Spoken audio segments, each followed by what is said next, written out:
বেকারদের, বলেছে 50,000 চাকরিতে এসে দেবে, প্রতি বছর 50 হবে, তাহলে 8 বছর হচ্ছে 4 লাখ আর 50, 4 লাখ 50 হওয়ার কথা।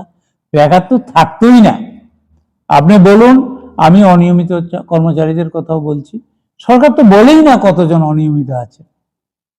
ওনারা বলছেন অনিয়মিত কোনো চাকরি থাকবে না, নিয়মিত করা হবে, আমরাও দেব না। কিন্তু ওরাও এসে, অর্থমন্ত্রী কিন্তু বিধানসভায় বলেছে, 8 সেশনে 9 সেশনে বলেছে যে আমরা কিছু কিছু অনিয়মিত কর্মচারীকে চাকরি দিয়েছি। তাহলে হয়, তোমাদের যে ভাবিতে উচিত ছিল প্রতিজ্ঞা, যখন ভীষণ ডকুমেন্টে কথা বলা হয়েছিল, either they are not aware this unemployment প্রবলেমটা জানতো না, or they have given the bluff to the unemployed people of Tripura. আমার মনে হচ্ছে, আমি যেটা বলবো, এখানে আপনি বলছেন যে এখানে কি অরাজকতা চলছে।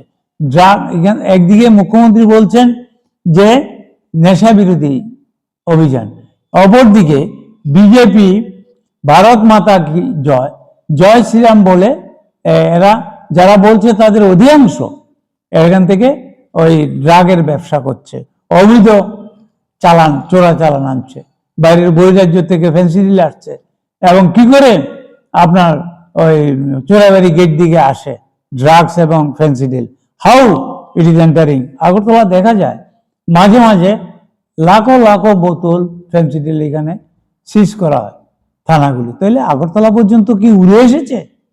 রোডে তো এসেছে। This is the failure of the government, present government. আমি আপনাদের বলছি, এই যা চলছে দ্রব্যমূল্য বৃদ্ধি, আপনি এটার কুল কিনারা নেই। আপনি বলুন, এখানে আমি যেটা বলছি, চাউলের দাম একবার, প্রত্যেকটা সিদ্ধ চাল, ত্রিপুরার যে ম্যাক্সিমাম লোক সিদ্ধ চাল খান, আতপ সিদ্ধ সবে, আপনার বিহার নির্বাচনের পরে প্রত্যেক কেজিতে 3 টাকা করে বেড়েছে, 3 রুপিস পার কেজি।